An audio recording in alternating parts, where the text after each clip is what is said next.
IVC, Dale 433 here, back to do the next episode of my Lost in the Collection series. This is episode 16, and I said at the end of my last video that I was quite excited to get to this video, but more of that in a minute. So you'll remember last video I had a go at explaining how we record collectors, how often we actually get to play our records, particularly if we've got a large collection. Thank you for the various comments I had. I recognise that this was a very simple equation, and there were more complexities to bring in, like what if you've got CDs, what if you have repeat spins, etc, etc.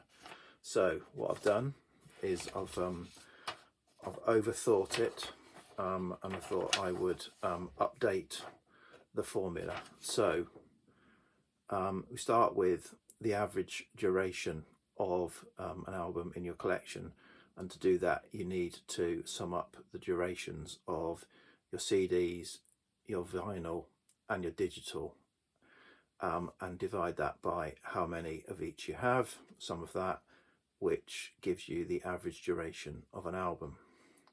Next up, you need to work out what music time you've got available, which is your leisure time minus the amount of time you waste on spend making and watching YouTube videos, and other stuff you might do in your life, whatever that could be. Then if you divide your music time, and that could be over any time period, a week, a month, a year, by your average durations, that gives you how many album spins you can achieve in that time period. So that gives you, that's the basis to then work out your shelf spins, which is your album spins less any new spins you're going to do in that time period and repeat spins you're going to do in that time period. That gives you your shelf spins. So the updated frequency, the updated frequency is the number of CDs, vinyl and digital albums you have divided by your shelf spins. You'll be pleased to know I haven't tried to work that out for me, because I haven't gone through and added up all of the durations of all of the different album medias that I've got. Otherwise I'll have no time for playing anything. One final thing, John 6-inch Pianist said he wanted to see some trigonometry, which is beyond me. So the best I could come up with, I think trigonometry is to do with triangles and angles, isn't it? I think is at the moment the triangle of life is for your time is time spent working, time spent listening to music, time spent doing other things. In reality, for me, it's probably more like time spent working, other and music. But I've got the retirement. When I retire, the question is, do I use that lost work time to do more music or other? So there you go. That's a new creature I've just created. Right, enough of that. On with the 5 records for this week. So I was excited, a bit excited, that's probably quite a strong word. This month, April 2021, marks 5 years since I started recording the month that I played a record in my spreadsheet. So the first entry the earliest entry is April 2016. So what that means is this month there were some records coming on stream for the Lost in the Collection series that were reaching exactly the 5-year point. And for this episode, and once a month, I'll pick albums from the new albums coming on stream. So there are about 11 or 12, I think, came on stream this month. A couple of them, or 2 or 3 of them, I don't actually have digitally, so it's fairly clear to me that I haven't probably played them for 5 years. So it was interesting to go back to those. So let's get on with it. I've wasted nearly 5 minutes already. So first up is the Irish folk singer-songwriter duo Tir na Nog, and their third album, Strong in the Sun, from 1973, on Chrysalis label. So I've said before, I've seen these guys live a few times in the last few years. They're still going, a little bit doddery on their feet, but still making fantastic music. And so this is good. I think their three albums are all good. I think their first one's probably their best. This is probably the third of the three, but it's still a really good album. And I think what the standout for this, I think, is, so opening track is Free Ride, Nick Drake.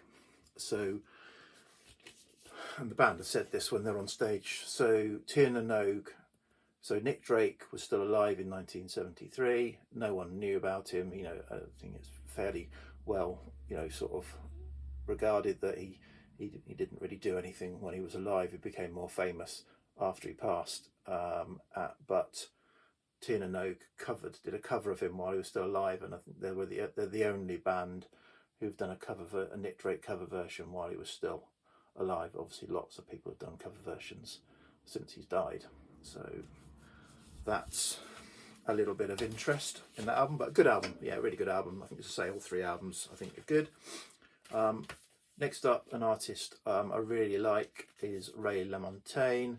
So he's a sort of Americana, very ethereal, lots of melancholy, lots of lovely, sparse, drawn out, or sort of lightly orchestrated Americana tracks on his albums. And this is a middle album. He's kind of going through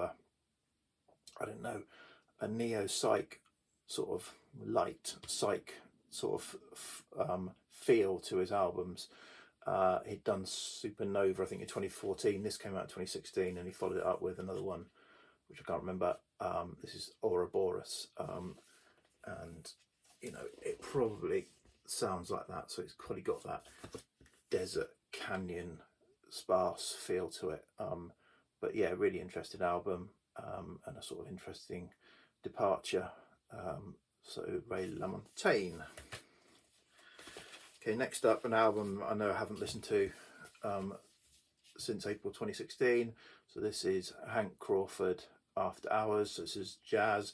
So 2016 would have been kind of when I was dipping my toe into jazz, and I think I must have read something about this. This is actually an eBay purchase, so I actually sought this out, won it on eBay. It's going back to it now. I like it more than I remember liking it then.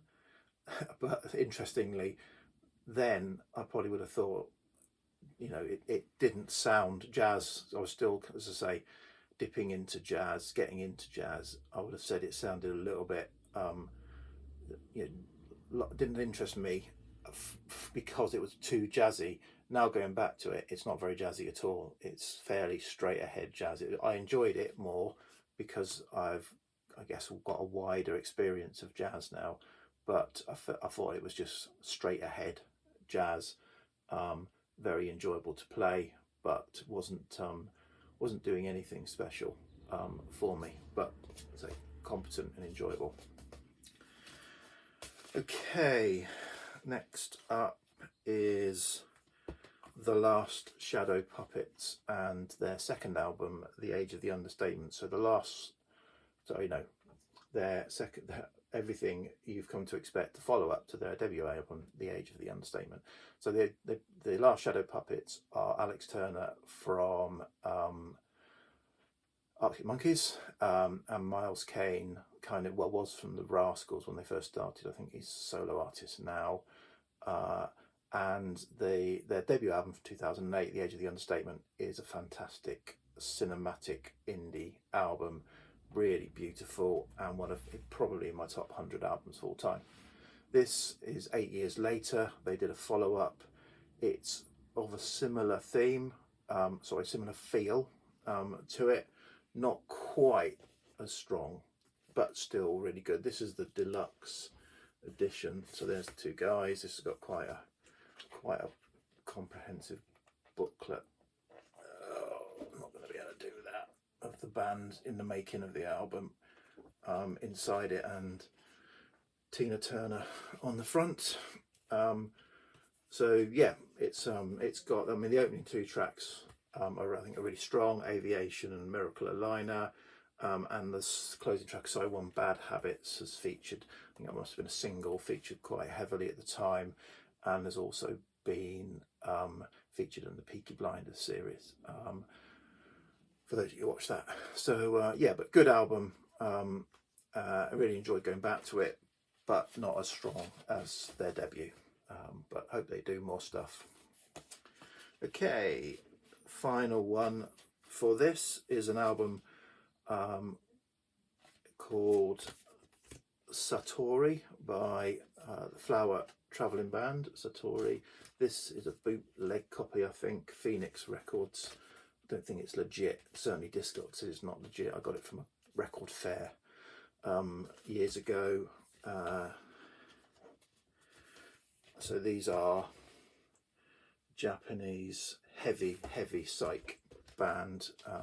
So this is a very famous in the psych genre, very rare to get an original, hence probably why they're bootleg reissues around. Sounds fine, to be honest, sounds fine. So what are they? The easiest and laziest thing I can say is they out Sabbath. This is from 1971. This album came out, really heavy. I've seen some kind of reviews, someone saying, you know, they kind of decided we can listen to the first Black Sabbath album, maybe the first two Black Sabbath albums. I thought, yeah, we can do that harder. And it's got Japanese vocalist with very sort of screaming vocal, kind of sort of more high pitched and screamy than Aussie, and some instrumental tracks. I think some really sludgy, heavy instrumental tracks. I remember when I first listened to this, and I probably haven't listened to this for 5 years, I was kind of not really sure. But going back to it, I did really enjoy it. I kind of, the vocals are a little bit, you have to kind of come to terms with the vocals. But in fact, on one of the tracks, it does really sound it. The style of the vocals does actually sound like it's a Black Sabbath song. But yeah, it's a good heavy psych album, and so I enjoyed it a lot more going back to it than I remember enjoying it the first time round. So yeah, so good week, and yeah, some probably the Ray LaMontagne, The Last Shadow Puppets, and the Flower Travelling Band were all albums that I really enjoy going back to. So that was good. So I'll be back next week without any maths and with some new records to look at. Cheers, bye.